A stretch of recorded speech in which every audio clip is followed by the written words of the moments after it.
हटिए हटिए। पीछे हटिए, पीछे हटिए।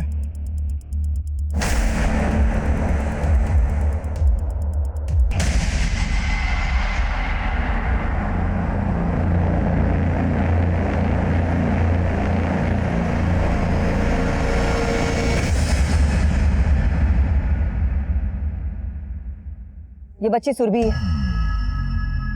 मैं बच्ची के मुंह से झाग निकल रहा है और ये फिनाइल की बोतल। कहीं इसने सुसाइड तो नहीं किया? एक 10 साल की स्कूल जाने वाली बच्ची जो बोल नहीं सकती, ठीक से सुन नहीं सकती, तुम्हें लगता है वो सुसाइड करेगी?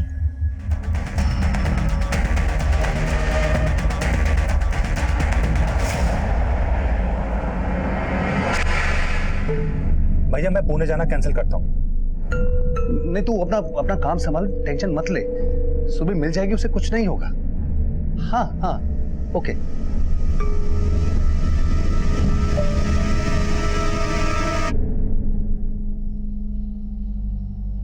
धीरज को मिल जाएगी सुरभि।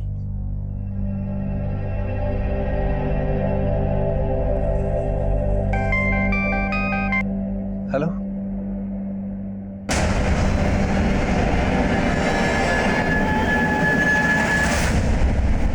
सुरभि,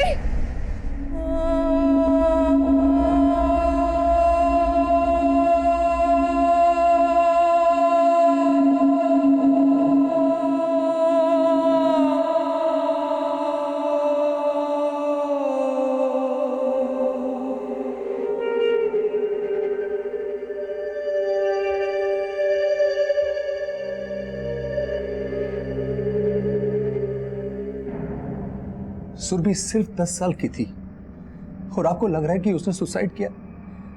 सुरभि ऐसा कर ही नहीं सकती थी। देखिए, हम ये नहीं कह रहे हैं कि आपकी बेटी ने सुसाइड किया है, ये मर्डर भी हो सकता है, लेकिन अब आप हमें बताइए कि ऐसा कौन हो सकता है जो सुरभि का मर्डर करे, और वो भी इस तरह कि देखकर लगे कि उसने सुसाइड किया है। कुछ समझ में नहीं आ रहा मैम, लेकिन सुरभि कई दिन से चुप चुप रहने लगी थी।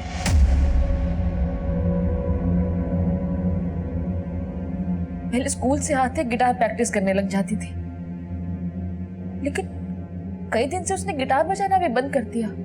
और ये बदलाव उसमें कब से आया? इतना ध्यान नहीं दिया मैम, लेकिन मुझे लगता है कि शायद उसके स्कूल में किसी ने उसे डांटा हो। तो आपने सुरभि के स्कूल में बात की?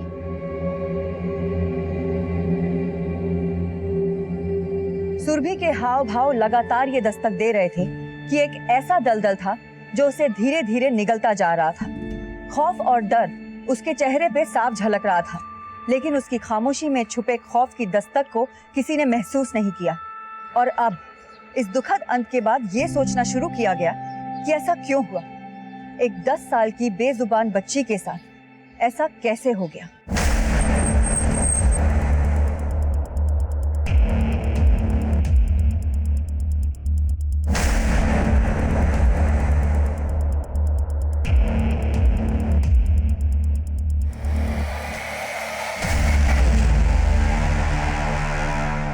मैम, सुरभि की मौत का सुनकर हम सब हैरान हैं। मतलब यकीन ही नहीं हो रहा है कि वो बच्ची सुसाइड भी कर सकती है। यकीन तो सुरभि के पेरेंट्स को भी नहीं हो रहा है सर। सुरभि के बारे में ऐसा कुछ है जो आप जानते हैं? आई एम नॉट श्योर, लेकिन एक बात है। क्या बात है? एक्चुअली मैम, 3 दिन पहले सुरभि का हमारे स्कूल के एक स्टूडेंट के साथ में कुछ झगड़ा हो गया था। किस स्टूडेंट के साथ झगड़ा हुआ था? मुदित। चुप रह। मेरे और अलका के बारे में अगर तूने किसी को भी बताया ना, जान से मार दूंगा तेरे को। मुझे इस झगड़े के बारे में पियून ने आके बताया था। लेकिन मुदित और सुरभि का झगड़ा हुआ क्यों था? एक्चुअली मैम, शायद सुरभि ने मुदित और अलका को साथ में वो सब कुछ करते। मुदित और अलका कहाँ मिलेंगे अब? उन दोनों को तो उसी दिन मैंने रस्टिकेट कर दिया था।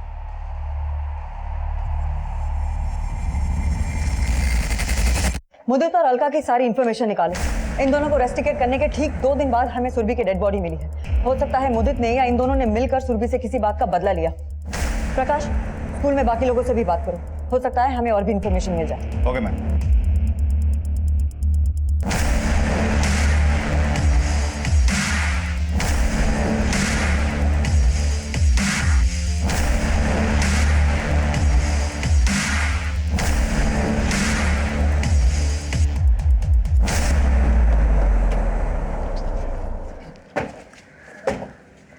मैम, सुरभि का पोस्टमार्टम करने वाले डॉक्टर्स का फोन आया था। उन्होंने सुरभि की बॉडी पे कुछ सिरिंज के मार्क्स नोटिस किए हैं सीरिंज के मार्क्स? और डॉक्टरों का मानना है कि शायद इंजेक्शन के जरिए उसको जहरीली दवा या ड्रग्स दिया गया है। अभी पुलिस भी ये मान रही है कि सुरभि ने सुसाइड की। वो चाहे जो भी बोले, मैं नहीं मानती कि सुरभि सुसाइड करेगी। जो अभी तक हुआ उसके लिए तूने क्या किया? मुझे मालूम था आप मेरा ही दोष निकालेंगे। वो बचपन से बोल नहीं सकती थी तो भी मेरी गलती, और आज वो हम सबको छोड़कर चली गई तो भी मेरी ही गलती। हाँ, तेरी गलती। मैं काम करता था, तू क्या करती थी? भगवान पे इतना मन लगाने का शौक था, फिर तो किसने कहा था शादी करके बच्ची पैदा करो? अब जाके तपस्या करना, सुबह आने वाली नहीं है अभी।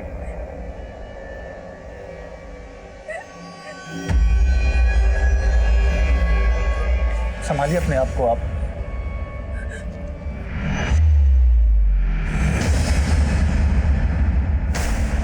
मैम, मैंने सुरभि के स्कूल के स्टूडेंट्स मुदित और अलका के बारे में पता किया। मुदित एक बिजनेस क्लास फैमिली का, जबकि अलका एक मिडिल क्लास फैमिली की, और दोनों की फोन की लोकेशन क्राइम सीन से मैच नहीं करती है।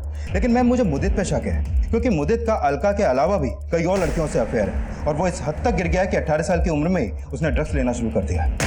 ड्रग्स? उसकी संगत ऐसे लड़कों से है जिनमें सभी लोग ड्रग्स लेते हैं। सुरभि के पोस्टमार्टम डॉक्टर ने बोला कि उसकी बॉडी के ऊपर कई सीरिंज के मार्क्स मिले, और ये मुदित ड्रग्स लेता था और इसके कई अफेयर भी थे।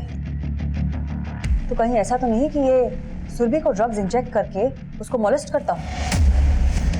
प्रकाश, सुरभि के पोस्टमार्टम डॉक्टर को बोलो कि इस पॉसिबिलिटी को भी चेक करे कि कहीं उसे मोलेस्ट तो नहीं किया जाता था, और इस मुदित को थाने लेके आओ। Okay ma'am.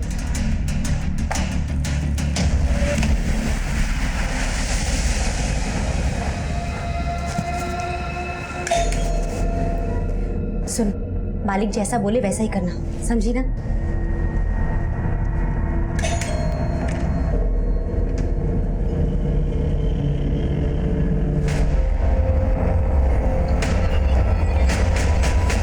मैम, मैं ड्रग्स नहीं लेता, किसी ने आपको झूठ बोला होगा। ये क्या है? देख, हम तेरा मेडिकल वैसे भी कराने वाले हैं। झूठ बोल के कोई फायदा नहीं होगा। तू सुरभि को भी ड्रग्स इंजेक्ट करता था ना? नहीं मैम, मैं सुरभि को कुछ भी नहीं करता था। 11 फरवरी को तूने जो अलका के साथ स्कूल में किया, तू वो सुरभि के साथ भी करता था? मैम, मैंने सुरभि के साथ कुछ भी नहीं किया, सच्ची। लेकिन उसे मारने की धमकी तो दी थी ना तूने?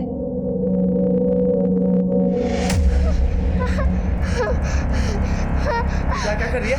हाँ, क्या कर रही है तू? चुप रहे, आवाज नहीं कर, चुप। तेरे आवाज करने से ना मेरे कान के पर्दे फटने नहीं वाले, समझी? और एक बात सुन ले मेरी, कान खोल के। मेरे और अलका के बारे में अगर तूने किसी को भी बताया ना, जान से मार दूंगा तेरे को। सुनाई दे रही है बात तेरे को? हाँ? मैम, मैं मानता हूँ कि मैंने उसको मारने की धमकी दी थी, लेकिन मैम मैंने उसको मारा नहीं, और ना ही मैंने उसके साथ कुछ गलत किया, सच्ची। ये ऐसे नहीं मानेगा। प्रकाश, तोड़ो इसे। मैम नहीं, मैं झूठ नहीं बोल रहा हूँ, मैंने सच्ची कुछ नहीं किया सुरभि के साथ। तूने ही मारा है ना सुरभि को, या मरवाया है? मैम, मैंने ना उसको मारा है ना उसको। मैम, हो सकता है वो परमार सर ने कुछ किया होगा सुरभि के साथ। अब ये परमार सर कौन है? मैम, वो परमार सर हमारे म्यूजिक टीचर है। ऐसे कहने को तो वो म्यूजिक सिखाते, लेकिन मैम वो सुरभि को तो कुछ और ही सिखा रहे थे। साफ साफ बोल। मैम, सुरभि उनके पास गिटार सीखने जाती थी, और सर उसको छन्ने के झाड़ पे चढ़ा के उसका फायदा उठाना चाहते थे मैम। लेकिन सुरभि को उनके इंटेंशंस के बारे में सब पता चल गया था।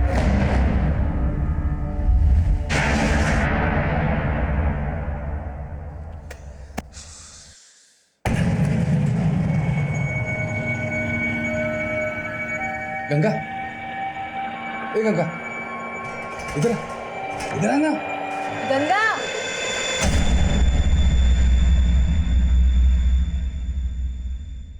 जल्दी जल्दी करना। मैम, सुरभि के पेरेंट्स ने भी बताया था कि सुरभि ने अचानक से गिटार बजाना बंद कर दिया था। हो सकता है वजह उसके म्यूजिक टीचर परमार से ही जुड़ी हो। मुदित का भी कहना है कि परमार सुरभि को मोलेस्ट किया करता था। हो सकता है कि मुदित की बात में सच्चाई। लेकिन जिस तरह का कैरेक्टर मुदित का है उसे नजरअंदाज नहीं किया जा सकता। एक काम करो, क्राइम सीन के आसपास के सारे सीसीटीवी चेक करो, हो सकता है मुदित कहीं नजर आया हो। और सुरभि का म्यूजिक टीचर परमा, उससे भी मिलके देखते हैं। Okay ma'am.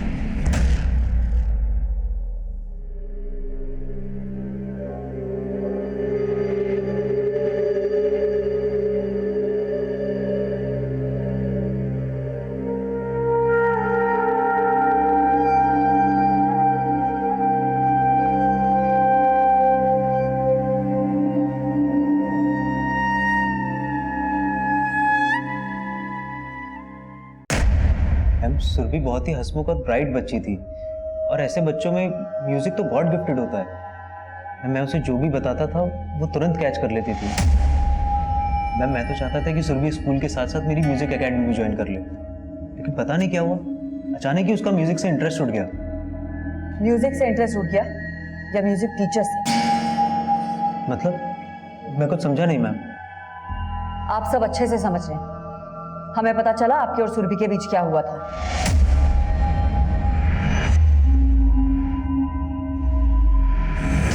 नहीं मैम, आपको कोई गलतफहमी हो गई है। सुरभि को मुझसे कोई प्रॉब्लम नहीं थी, बल्कि उसके अंदर ही कोई प्रॉब्लम चल रही थी। सुरभि बेटा क्या बात है, बोलो ना। मैम वो बच्ची बोल नहीं पाती थी, ऐसे में कोई कैसे समझता है कि उसके अंदर क्या चल रहा है। लेकिन मैम कुछ तो था, और इसीलिए वो ऐसे रिएक्ट करने लगी थी। सर सुरभि का पढ़ाई से दिमाग भी हट गया था, और मैंने कई बार नोटिस किया था कि वो क्लास में बैठे बैठे झपकियां लेती रहती थी। ऐसा लगता था जैसे वो रातों में सो ही नहीं पाती है। परेशानी ये नहीं थी कि सुरभि अपनी तकलीफों को शब्द नहीं दे सकती थी। परेशानी ये थी कि सबको उसकी तकलीफें नजर तो आ रही थी, लेकिन किसी ने भी आगे बढ़कर उसकी असल वजह जानने की कोशिश ही नहीं की। जो गलतियां सुरभि के परिवार से हुई, वही गलतियां सुरभि के स्कूल वालों ने भी की, और वही गलतियां सुरभि के आस पड़ोस वालों ने भी दोहराई। गलत कोई एक नहीं था, गलत कई थे, और सुरभि के गुनहगार तो इतने कि उंगली पे गिनती कम पड़ जाए। और अब सुरभि से जुड़ा हर एक शख्स हमारे शक के घेरे में था।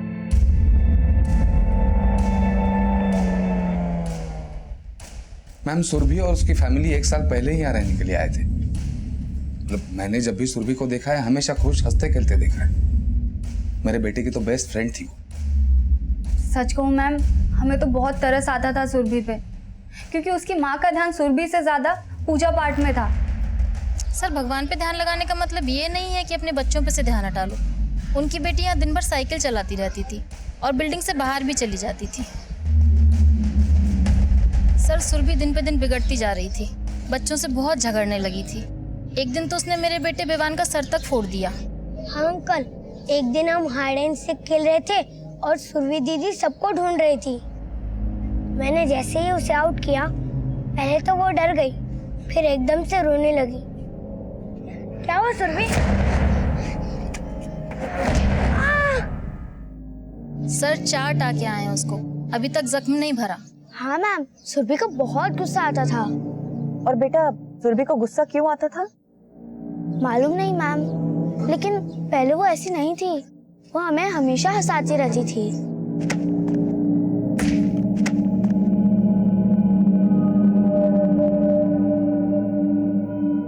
सुरभि जो इशारे करती थी वो मुझे समझ में आ जाते थे, लेकिन फिर वो गुस्सा करती थी और फिर एकदम से रोने लग जाती थी।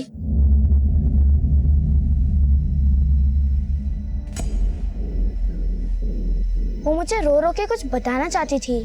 बेटा सुरभि के साथ आपने कभी किसी ऐसे इंसान को देखा जिसे देख के वो डर जाया करती हो या उसे कोई परेशान करता हो? ए शंकर, बिल्डिंग में इतनी पुलिस क्यों आई रे? अरे वो सुरभि बिटिया के बारे में पूछताछ चल रही है ना।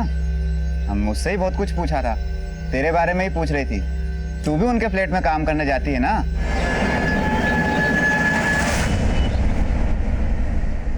सुरभि के स्कूल के ही नहीं, आपके अड़ोस पड़ोस के लोगों का भी यही कहना है कि आपका ध्यान ही नहीं था आपकी बच्ची पे। कहीं आप ही लोग तो वजह नहीं है उसकी परेशानी की? मैम कैसी बात कर रही हैं आप? हमारी बेटी थी वो, किसी चीज के लिए हमने कभी उसको रोका टोका नहीं। रोक टोक करने के लिए भी ध्यान देने की जरूरत होती, और हमें तो लग रहा है कि आप लोगों के पास उसका दर्द समझने तक की फुर्सत नहीं थी। मैम ऐसा कुछ नहीं है, हम सब उसको समझते थे। तो पड़ोस वालों को क्या पता कि सुरभि क्या थी भैया भाभी के लिए। तो फिर ऐसा कौन था जिसको सुरभि से प्रॉब्लम थी? कौन मार सकता है उसको? साहब, मैं इस बिल्डिंग में 10 घर में काम करती है, लेकिन एक ही परिवार है जो सुरभि को नापसंद करता था। कौन सा परिवार? जी, विनायक के आई और बाबा।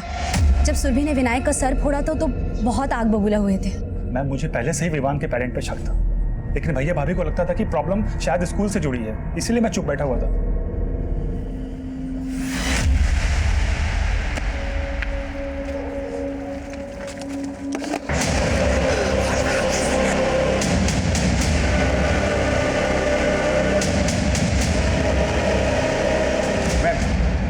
ये सुरभि की पोस्टमार्टम रिपोर्ट। इस रिपोर्ट के मुताबिक सुरभि की मौत फिनाइल का जहर पीने से हुई है। और इस रिपोर्ट में एक चौंकाने वाली बात यह भी सामने आई है कि सुरभि को पिछले काफी टाइम से मॉलेस्ट भी किया जा रहा था। और उसकी बॉडी पर जो सिरिंज के मार्क्स हैं वो भी काफी पुराने हैं। डॉक्टर्स का मानना यह है कि सुरभि को मॉलेस्ट करने के पर्पज से उसको ड्रग्स इंजेक्ट किया जाता था ताकि वो दर्द सहन कर सके।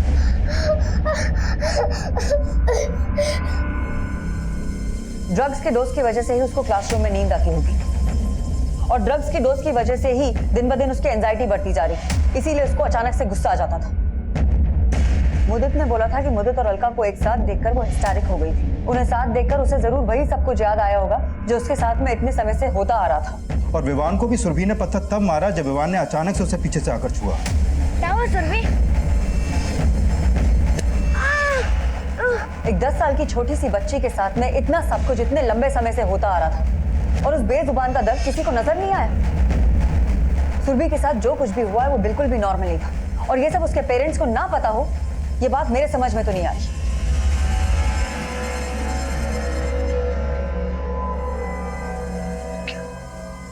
सुरभि के साथ मोलेस्ट? मैम, ये जी हाँ, ऐसा ही है। सुरभि को मॉलेस्ट किया जा रहा था, वो भी काफी लंबे समय से। क्या आप लोगों को वाकई कुछ नहीं पता? संतोषी जी, मैं आपसे अकेले में कुछ बात करना चाहती हूँ।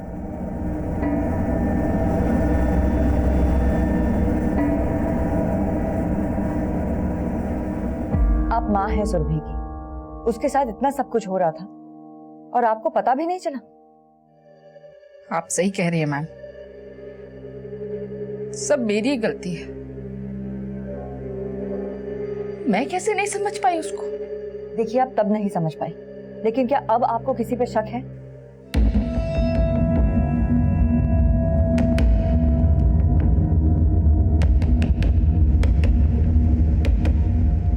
मैम, हो सकता है सुरभि को मॉलेस्ट करने वाला उसके घर का ही कोई हो, इसलिए ये लोग कुछ नहीं बोल रहे हैं। मैम, कहीं सुरभि का चाचा तो नहीं? सुरभि का चाचा, आस पड़ोस या स्कूल, ये कहीं से भी जुड़ा हुआ हो सकता है। और ये भी हो सकता है कि उसी ने सुरभि का मर्डर किया हो और ये दिखाने की कोशिश करी हो कि सुरभि ने सुसाइड किया है। हमें सुरभि के घर, आस पड़ोस और स्कूल से जुड़े हर एक इंसान को इन्वेस्टिगेट करना होगा। सबके डिटेल्स निकालो। Okay ma'am.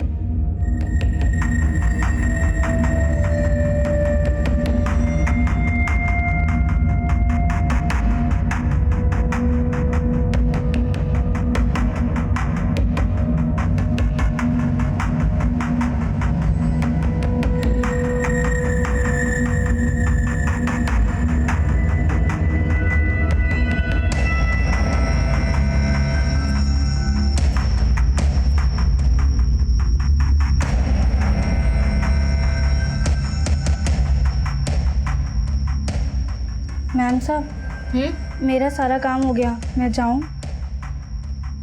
जाओ।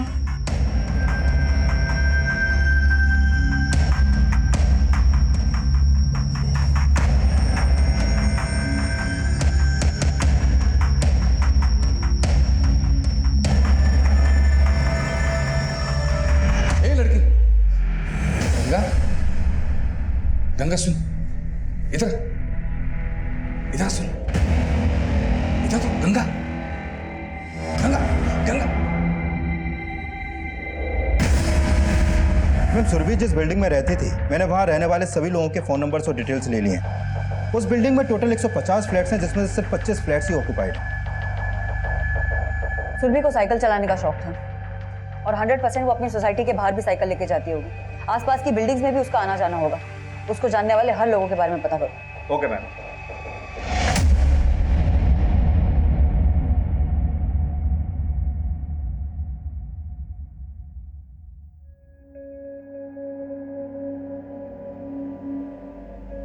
अरे गंगा, इतनी जल्दी घर वापस आ गई? 4 घर का काम था ना, सारा हो गया? हाँ? आई, वो मेरी तबीयत खराब थी।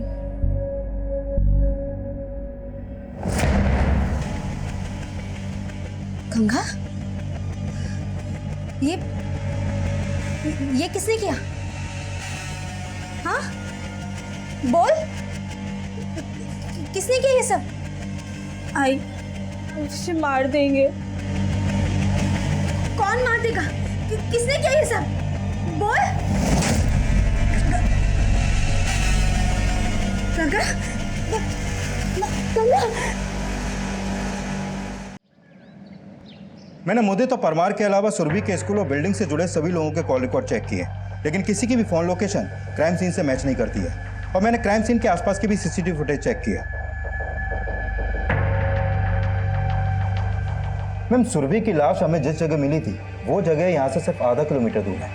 हाँ, लेकिन ये भी तो हो सकता है कि वो सुरभि के पीछे किसी और जगह से गया और जानबूझ के अपना फोन भी ना लेके गया। पॉसिबल है मैम, जब मैं सबके कॉल रिकॉर्ड चेक कर रहा था तो उसमें एक बात सामने आई। सुरभि के चाचा पंकज और मिसेस दामले के बीच फोन पर अक्सर बातें होती थी जैसे उन दोनों का अफेयर चल रहा हो। हाँ, लेकिन सुरभि का मोलेस्टेशन और इन दोनों का अफेयर, इन दोनों का क्या कनेक्शन हो सकता है? मैम, एरोली हॉस्पिटल से फोन था। वहाँ एक 15 साल की लड़की का रेप केस सामने आया है। मैम, उस लड़की का नाम गंगा है और वो शारदा की बेटी है। पहले सुरभि का मोलेस्टेशन और अब गंगा का रेप, और ये दोनों ही बच्चियां एक ही एरिया को बिलोंग करती है। हो ना हो, कोई एक ही है जो इन बच्चियों को मोलेस्ट कर रहा है।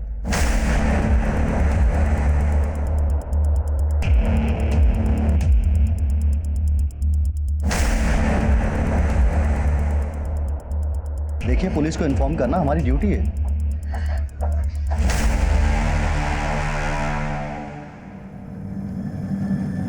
मैम, गंगा की कंडीशन देख के लगता है कि उसके साथ गैंग रेप हुआ है।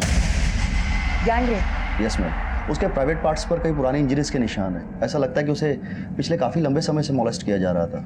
और हाँ मैम, उसकी आर्म्स पर हमें सिरिंज के निशान भी मिले हैं। ऐसा लगता है कि उसकी बॉडी में ड्रग्स इंजेक्ट किया जा रहा था। गंगा की तबीयत अब कैसी है? हम मिल सकते हैं उससे? देखिए, अभी तो वो ट्रॉमा में है और मेरे ख्याल से उससे अभी कुछ भी पूछना ठीक नहीं है। मैडम जी, मेरे को नहीं मालूम था कि इतने समय से गंगा के साथ गलत हो रहा है। देखिए, गंगा के साथ बहुत लंबे समय से रेप हो रहा था। आपको क्या लगता है जहां वो काम करती है, कहाँ कहाँ काम करती है? रंजना मैडम के यहाँ, पीयू और दामले मैडम के यहाँ, और पहले सुरभि के यहाँ भी काम करती थी, लेकिन मैंने बंद करवा दिया था। क्यों? क्योंकि सुरभि का चाचा। सुरभि के चाचा क्या? रुकिए भैया, बताइए। वो दरअसल मैडम पंकज और दामले मैडम के बीच में चक्कर था। इसके लिए मैंने काम बंद कराया था, और जब मैंने गंगा से नाम पूछा तो उसने किसी का नाम भी नहीं बताया, और उसने मुझे कहा कि अगर वो किसी का नाम बताएगी तो वो मुझे जान से मार देगा। आपको क्या लगता है कौन हो सकता है? मैडम जी, मेरे को तो लगता है ये पक्के से पंकज है, जिसने मेरी बच्ची का रेप करके मुझसे बदला लिया है, क्योंकि मैं उसके और दामले मैडम के चक्कर के बारे में सब जानती थी। आपको क्या लगता है शारदा, पंकज का सिर्फ मिसेस दामले के साथ अफेयर था या सुरभि? हो सकता है मैडम, जिसने मेरे बच्चे को नहीं छोड़ा उसने अपनी भतीजी को भी नहीं छोड़ा होगा। पंकज और मिसेस दामले को थाने लेके आओ, और उस बिल्डिंग में गंगा जिन जिन के घर काम करती थी उन सब के बारे में एक बार फिर से पता करो। डॉक्टर ने कहा है कि गंगा का गैंग रेप हुआ है। वो एक नहीं है, उस एक से जुड़े कई और भी हैं, और हमें उन सब का पता लगाना है। Okay ma'am. मैं मानता हूं कि मेरा और मिसेस दामले का अफेयर था। गंगा की मां ने तुझ पे शक जताया है कि तूने उसकी बेटी का रेप किया है। मैम, ये क्या बोल रही हैं आप? अरे मैं क्यों रेप करूंगा उसकी बेटी का? सर, वो शारदा कुछ भी बोल रही है। वो तो खुद मुझे और पंकज को ब्लैकमेल करती थी। ब्लैकमेल? हाँ सर, वो मुझसे और पंकज से पैसे मांगती थी।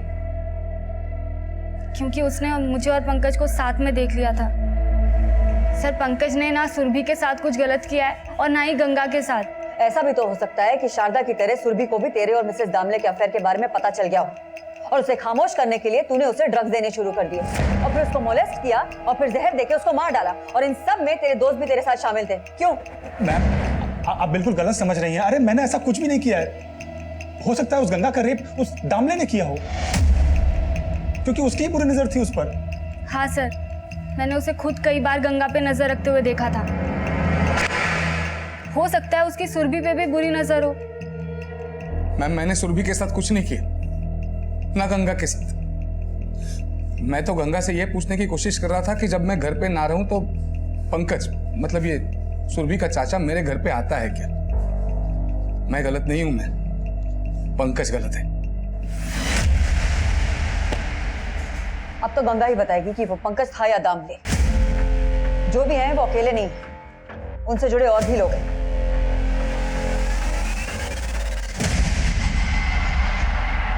आप मां हैं सुरभि, उसके साथ इतना सब कुछ हो रहा था और आपको पता भी नहीं चला।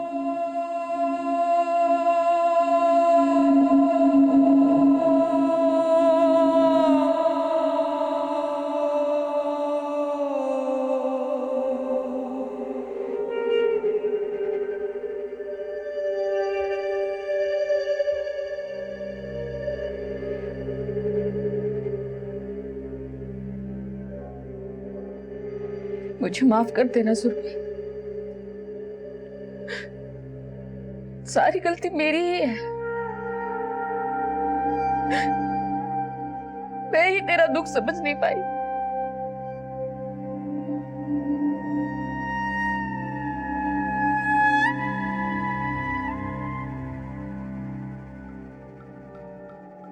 डरो मत गंगा, हमें बताओ कौन थे वो लोग जिन्होंने आपके साथ ये सब किया। गंगा, डर मत बेटा, मैडम को सब सच सच बता दे। गंगा, डरने की बिल्कुल भी जरूरत नहीं है, हमें बताओ। संदीप और इकलाल।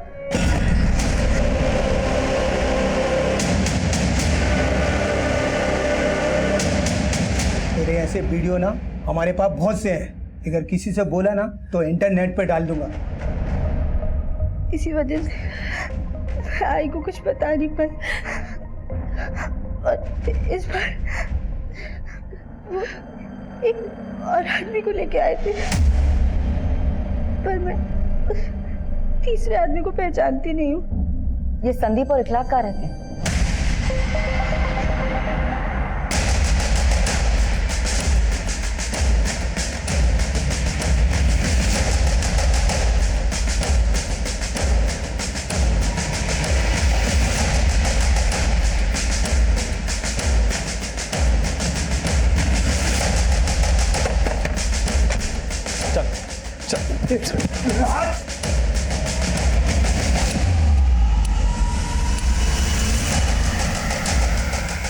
मैम, संदीप गायब है। उसका फोन नंबर मिला है लेकिन उसका फोन भी बंद है और घर भी। लेकिन इखलाक पकड़ा गया है, वही बताएगा संदीप कहाँ है, उनके साथ में वो तीसरा आदमी कौन था।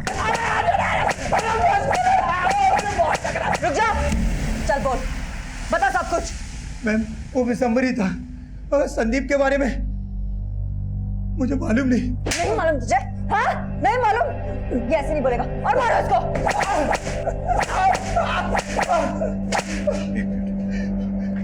इसके मोबाइल में गंगा के वीडियोस के साथ सुरभि का भी वीडियो मिला है। सुरभि का वीडियो? ये तो सुरभि की बिल्डिंग का वॉचमैन है।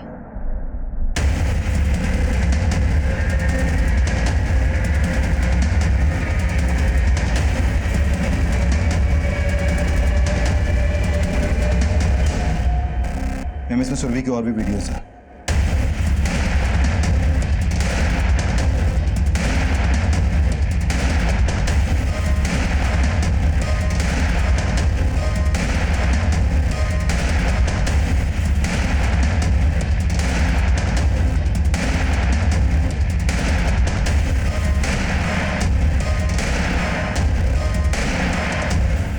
ये 17 के 17 उसी बिल्डिंग में काम करते हैं जहां पे सुरभि रहती थी। मैम इन 17 लोगों में से 12 लोग बिल्डिंग के हैं और बाकी 5 बाहर के हैं।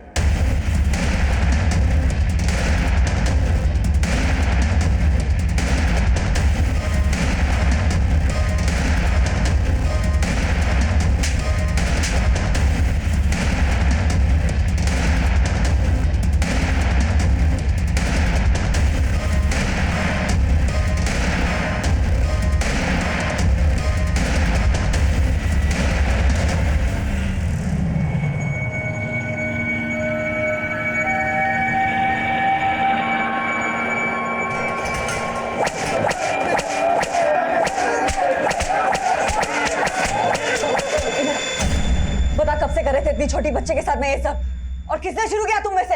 हाँ? मैम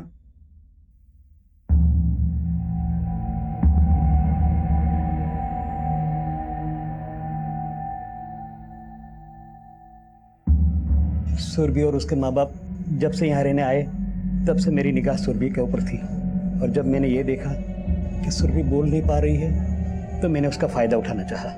शाम के वक्त बाकी के बच्चे खेलने के बाद घर चले जाते थे, लेकिन सुरभि साइकिल चलाया करती थी। ये सोच के मैंने उसको एक दिन फुसला लिया।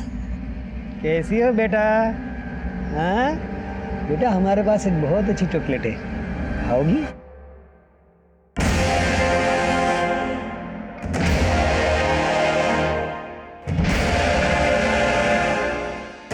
फिर मैं उसके साथ वो सब करने लगा। कान की मशीन लगा ले और अच्छी तरह से सुन ले, अगर इसके बारे में तूने किसी को भी बताया तेरी माँ को जान से मार दूंगा। लेकिन एक दिन शंकर ने मुझे देख लिया और वो भी शामिल हो गया। फिर तो उसके साथ उसके दोस्त रमाकांत, देसाई, विश्वास, वो सब भी आने लगे। फिर शंकर ने हमको आइडिया दिया कि हम लड़की को ड्रग्स देंगे जिससे वो ठंडी पड़ जाए।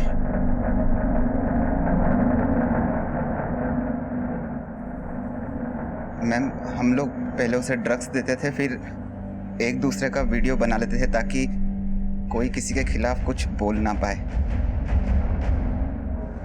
हम नहीं चाहते थे कि कोई बाहर वाला आए, लेकिन एक एक करके 17 हो गए।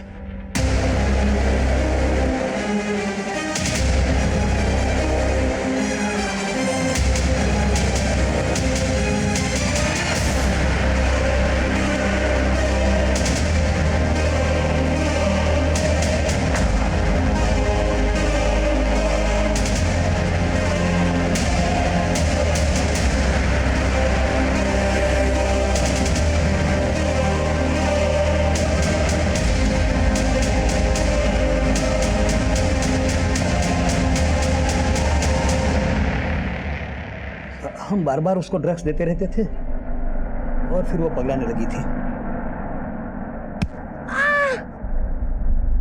अरे काका, लगता है बहुत गर्मी चढ़ गई इसको ड्रग्स की। फिर उसी दिन हमने उसको मार देने की सोची। रमाकांत और विश्वा उसके स्कूल से घर वाले रास्ते की तरफ गए।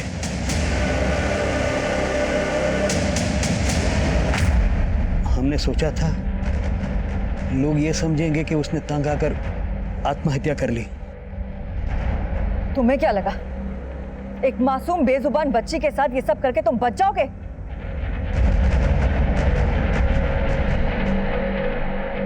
मैडम जी, मैं आपका दुख समझ सकती हूँ कि आप पे क्या गुजर रही है। मेरी गंगा तो बोल सकती है, लेकिन फिर भी मैं उसका दुख नहीं समझ पाई, उससे बात नहीं कर पाई। और सुरभि बिटिया तो शारदा, माँ वो होती है जो अपने बच्चों की खामोशी भी समझ जाए। तू खुद को कोस के तसल्ली कर सकती है, क्योंकि तेरी बेटी अब भी तेरी आंखों के सामने है। लेकिन मैं कभी खुद को माफ नहीं कर पाऊंगी, कभी माफ नहीं कर पाऊंगी।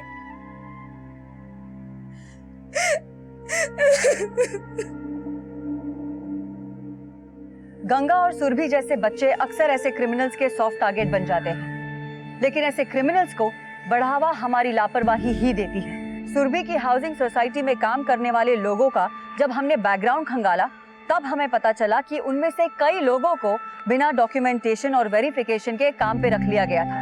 ये इतनी बड़ी लापरवाही थी कि ऐसे लोगों को काम पे रख लिया गया था जो कहने को तो सोसाइटी के रक्षक थे, लेकिन भक्षक बन के सामने आए। 17 लोग एक ऐसी बच्ची का शोषण कर रहे थे जिसकी सिसकियों में भी आवाज नहीं थी। 1-2 दिन नहीं, पूरे 2 महीने तक सुरभि की आप बीती इस अपराध की दस्तक देती रही, लेकिन इस दस्तक को नजरअंदाज कर दिया गया और एक मासूम बेजुबान बच्ची हमेशा हमेशा के लिए खामोश हो गई। अब मैं आपसे इजाजत लेती हूँ, फिर मिलेंगे एक और नए केस के साथ अगले एपिसोड में। तब तक देखते रहिए क्राइम पेट्रोल दस्तक, क्योंकि मकसद बताना नहीं, बचाना है।